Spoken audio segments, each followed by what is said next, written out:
Nagbubukas ang pelikula kasama si Shena, ang ating pangunahing karakter, na nagpapakita ng kanyang buhay bilang isang dedikadong manlalaban mula sa murang edad.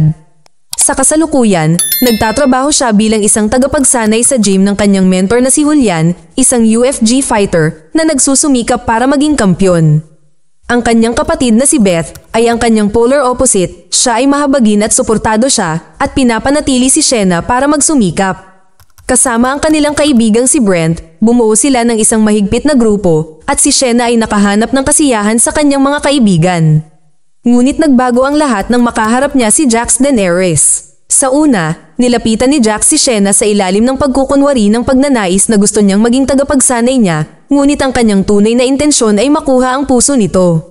Dahil sa reputasyon ni Jax bilang isang sanay at kaakit-akit na manlalaban, pumayag si Shena na sanayin siya. Habang nagsisimula silang mag-date, nahulog si Shena kay Jax sa kabila ng kanyang unang pagnanais na panatilihing propesyonal ang kanilang relasyon. Lumalim ang kanilang pagsasama habang sinasanay niya siya, ngunit ang kanilang perpektong mundo ay nagambala nang si Jax ay nagtamo ng matinding pinsala sa binti na isinapanganib ang kanyang karera.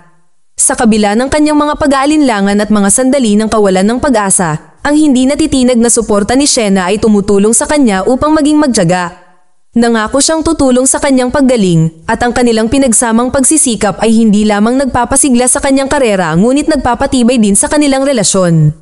Tuwang-tuwa at labis na umiibig si Shena hanggang sa makauwi siya isang araw upang makitang niloloko pala siya ni Jax kasama si Beth. Ang pagtataksil na ito ay nagwasak kay Shena at minarkahan ang simula ng isang mapaghamong panahon sa kanyang buhay.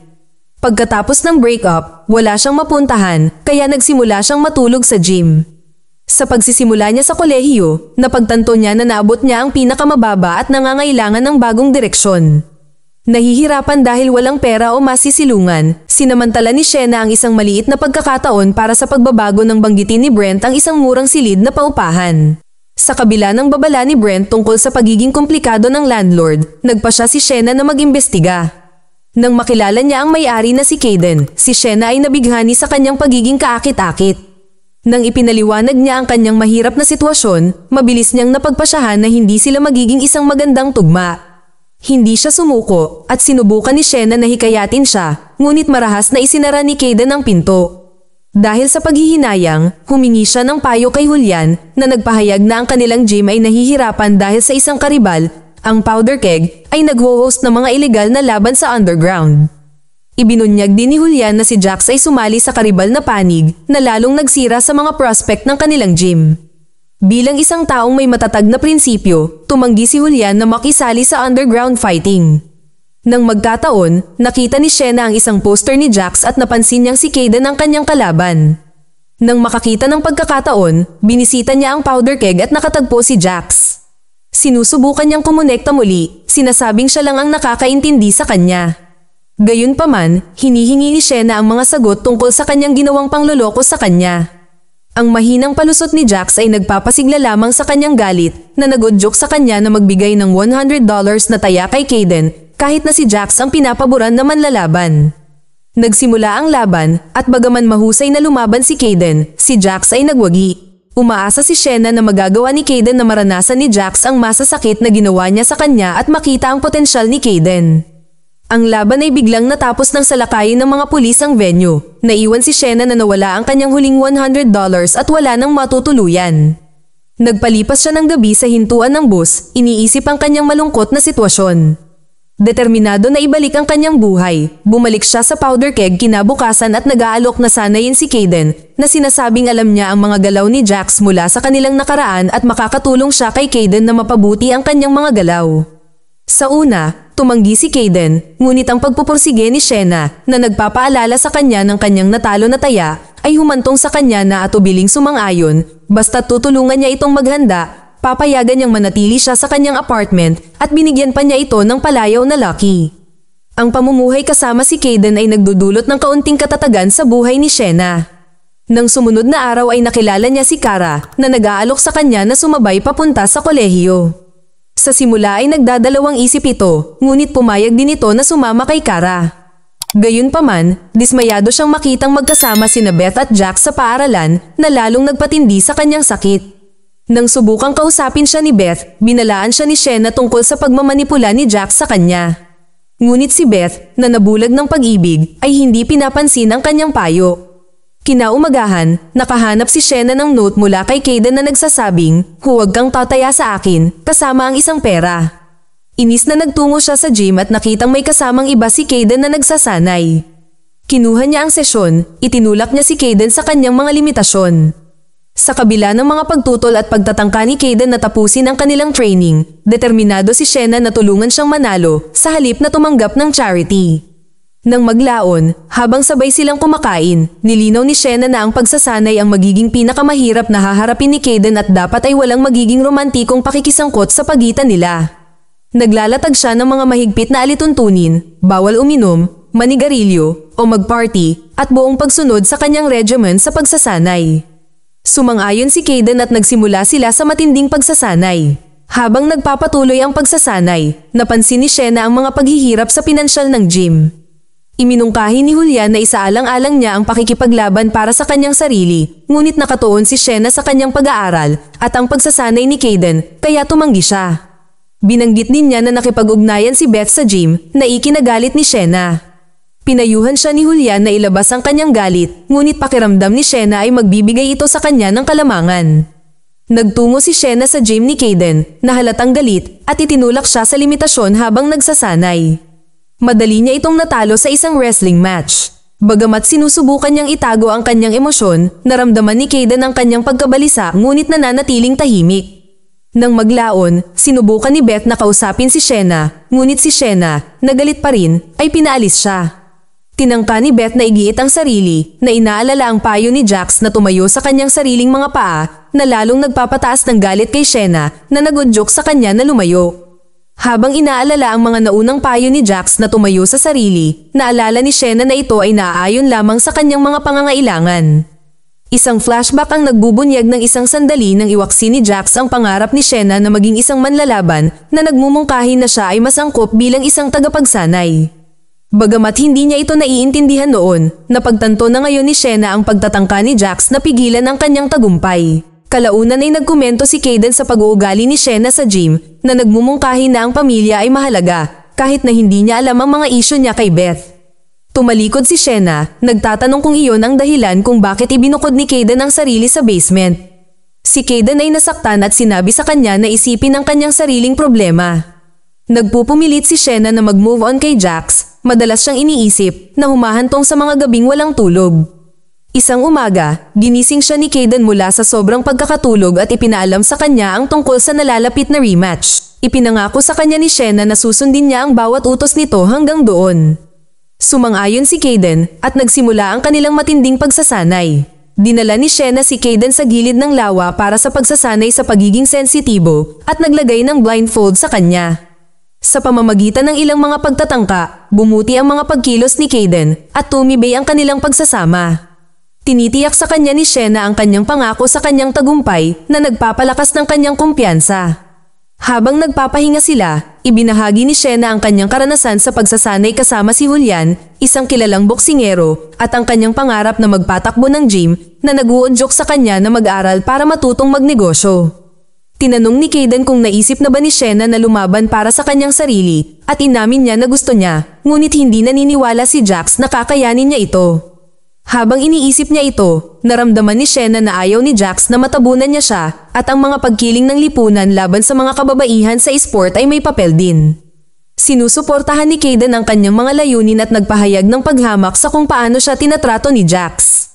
Nangako si Shenna na makukuha ni Jax ang nararapat sa kanya. Sa isa sa mga sparring session ni Kaden, nagpakita si Jax at sinubukang kausapin si Shenna na nagpapanggap na nag-aalala tungkol sa underground fighting. Nakikita ni Shenna sa kanyang harapan, alam niyang hindi niya sinusuportahan ang kanyang mga pangarap. Sa kabila ng kanyang mga pagtatangka na makipag-usap sa kanya, ipinahayag ni Shenna na sinasanay niya si Kaden upang talunin siya. Pagkatapos, inalagaan niya ang mga pinsala ni Kaden na binibigyang diin na ang pagkapanalo sa kanilang laban ang tanging prioridad. Namuo ang tensyon nang dumating si Jax at ang kanyang mga kaibigan, kinukutya si Kaden. Isang away ang naganap, ngunit si Shenna ay namagitan, itinulak si Jax palayo. Tinutuya niya ito sa palayaw na prinsesa, isang paalala ng kanilang nakaraan.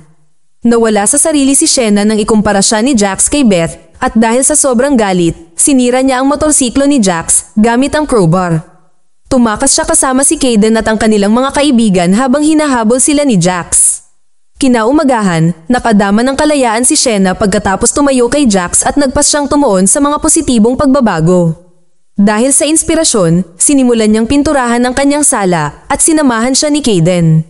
Nagkaroon sila ng mapaglarong laban sa pintura na nagbago sa mainit na sandali at halos magkadigmaan na sila, ngunit humiwalay si Kayden na nagpapaalala sa kanya ng paparating na laban at ang pangangailangan para sa pagtuon dito. Nabigo ngunit nauunawaan, si Shena ay sumang-ayon at gumawa ng mga bagong plano. Dinala ni Shena si Kayden kay Julian para sa propesyonal na pagsasanay. Sa una, tumanggi si Julian, hindi sinasang-ayunan ng underground fighting scene. Gayunpaman, ang determinasyon ni Shena ay humihikayat sa kanya na sanayin si Kayden ng propesyonal. Sa kabila ng kanyang mga reserbasyon, nararamdaman ni Julian ang tensyon sa pagitan ni Shena at Kayden at idiniin na hindi ito dapat makaapekto sa kanilang pagsasanay. Ang pagsasanay ay umusad habang si Shena at Kayden ay masigasig na nagtatrabaho sa ilalim ng pagbabantay ni Julian, nagsisimulang magkaroon ng malapit na koneksyon sa paglipas ng panahon. Sa araw ng kasal ni Brent, nagsuot ng damit si Shena at nagulat siya nang makita si Beth doon. Si Beth, na pumili ng damit, ay humihingi ng paumanhin sa pagtataksil kay Shena, ipinaliwanag na mahirap mamuhay sa anino ni Shena, at dahil kay Jax, na iparamdam niya sa kanya na espesyal siya. Sa kabila ng mga babala ni Shena tungkol kay Jax, nananatiling kumbinsido si Beth sa kanyang pagmamahal.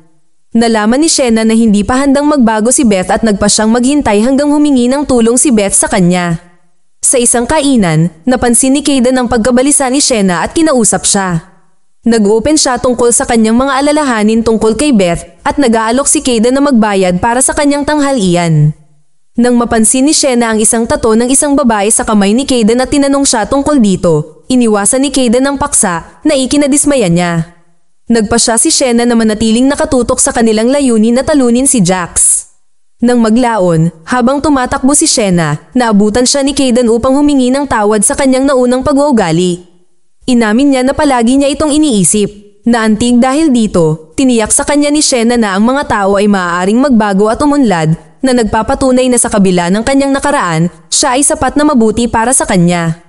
Naantig sa kanyang mga salita, hinalikan siya ni Kayden na pinalalim ang kanilang koneksyon. Magdamag silang magkasama na nagpapatibay sa kanilang pagsasama. Kinaumagahan, nadatna ni Shena si Kayden na nagluluto ng almusal. Nag-aalok siya na magpanggap na walang nangyari kung gugustuhin niya, ngunit ang init ni Kayden ay nagpapagaan sa kanyang pakiramdam. Ibinunyag niya na minsan ay pinangarap niyang maging chef at nagbahagi sila ng matamis na sandali. Ipinangako ni Kayden na higit pa sa isang gabing bakbakan sa kanya ang nais niya.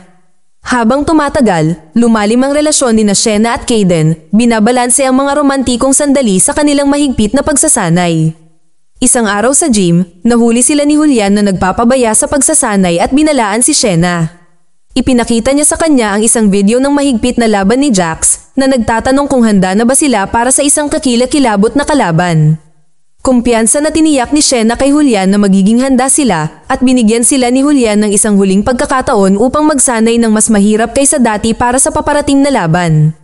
Hiniling ni Julian kay Shena na tumulong na mag-assist sa ring kasama ang isang babaeng manlalaban. Sumang-ayon si Shena at mahusay na nakikipagkumpitensya, iniiwasan at naghahatid ng mga tumpak na atake sa kalaban bago makakuha ng tagumpay. Ipinaalam sa kanya ni Julian na ang kalaban ay dati nang nanalo sa lahat ng kanyang laban na nagpapataas ng kumpiyansa ni Shena bilang isang manlalaban. Tiniyak sa kanya ni Julian na susuportahan siya kapag nagpa siya itong seryosong ituloy ang pakikipaglaban. Sa araw ng kasal ni Brent, dumalo bilang magkasintahan sina Shena at Kayden. Habang sumasayaw sa reception, ipinahayag ni Kayden kung gaano niya na-miss na makasama siya at nais niyang maging malapit sa kanya magpakailanman. Natuwa si Shena, ngunit naputol ang kanyang kagalakan nang makasalubong niya ang isang lasing at walang hiyang si Jax sa banyo. Sinubukan ni Jax na buhayin muli ang kanilang nakaraang relasyon sa pamamagitan ng pagtalakay sa kasal, ngunit si Shena, na alam ang kanyang mga manipulative na paraan, ay tinanggihan ang kanyang mga pagsulong. Sinubukan ni Jax na ipilit ang sarili sa kanya, ngunit itinulak siya ni Shena palayo nang dumating si Kayden.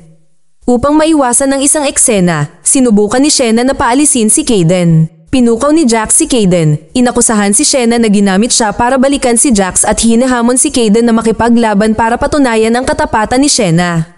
Tumanggi si Kaden na humihiling kay Jax na igalang ang kasal. Pagkatapos ay gumawa si Jax ng malupit na komento tungkol sa ina ni Kaden na naging dahilan upang mawalan ng kontrol si Kaden. Lumala ang laban at lumipat sa reception hall kung saan mas nasugatan si Kaden kaysa kay Jax. Sinundan ni Shena si Kaden sa kusina kung saan inihayag niya ang kanyang nakaraan. Ipinakita niya sa kanya ang isang tato na nakatuon sa kanyang ina na nagpalaki sa kanya ng mag-isa habang nagtatrabaho ng maraming trabaho. Ikinwento ni Kaden ang isang kalunos-lunos na gabi nang tawagan siya nito para sumakay para lamang mapatay ng isang lasing na driver habang papunta siya para sunduin siya. Ang mga panunuya ni Jax ay muling nagbukas ng mga lumang sugat ni Kaden. Pakiramdam niya ay wala na siyang maibibigay at tumangging kaawaan. Sinisikap ni Shena na tiyakin kay Kaden na hindi niya ito nakikita bilang isang kaso ng kawang-gawa, ngunit tumanggi itong tanggapin ang awa, lalo na mula sa isang taong pinaniniwalaan niyang mas nakakaawa. Ang kanyang mga salita ay labis na nagpasakit kay Shena at napagtanto niyang si Kaden ay maaaring nagkaroon ng malubhang sugat nang maramdaman niya ang isang bali sa kanyang tagiliran. Iginiit ni Shena na hindi siya dapat sumama sa laban kinabukasan. Sinabi ni Shena na hindi kayang lumaban ni Kaden na may pinsala, ngunit naniniwala siya na manalo man siya o matalo, ang kanilang relasyon ay magiging walang kabuluhan kung hindi ito matatapos. Nasaktan si Shena, hindi nagawang pigilan si Kaden habang lumalayo. Sa araw ng laban, sa una ay nag-aalangan si Shena na dumalo, ngunit kinumbinsi siya ni Julian na kailangan ni Kaden ang kanyang suporta.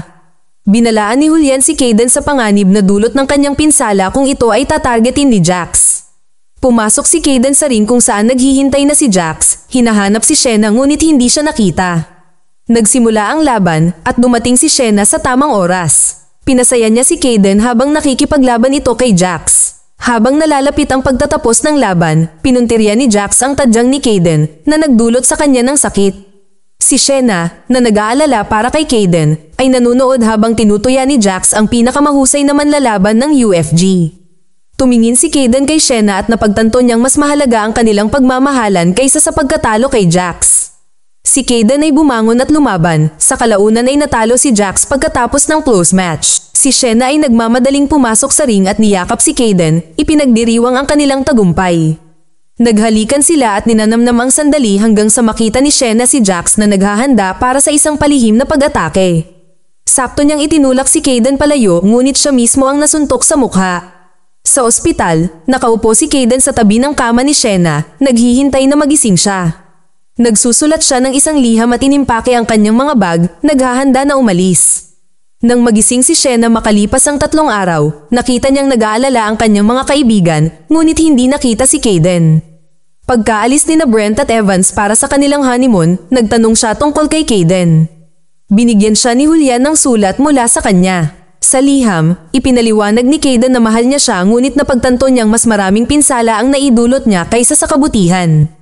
Naniniwala siyang may mas karapat-dapat para sa kanya at ang pananatili sa kanya ay mangangahulugan ng pamumuhay sa kanyang anino at ayaw niyang pigilan siya sa kanyang mga pangarap.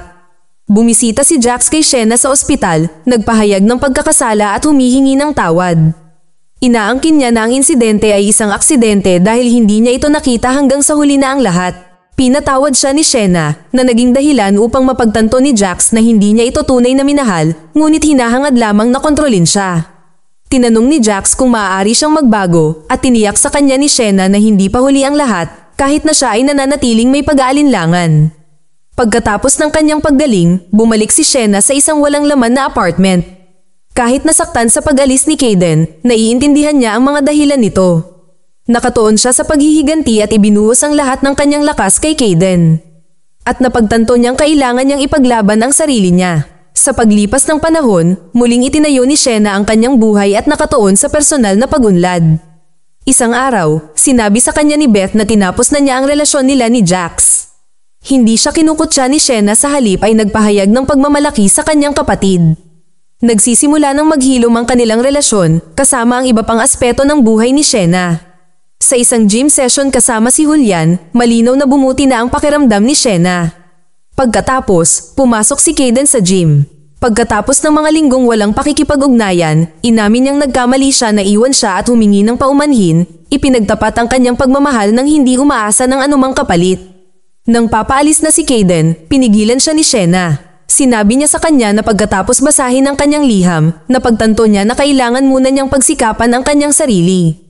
Pinasalamatan niya ito sa pagtulong sa kanya na makabalik sa landas at walang sama ng loob sa kanya. Ipinahayag ni Kaden na sumuko na siya sa pakikipaglaban at papasok na rin sa paaralan kasama niya. Pinasasalamatan ni Julian si Kaden sa kanyang tulong na kinikilala na ang laban na kanyang napanalunan ay tumulong na mapanatiling tumatakbo ang gym.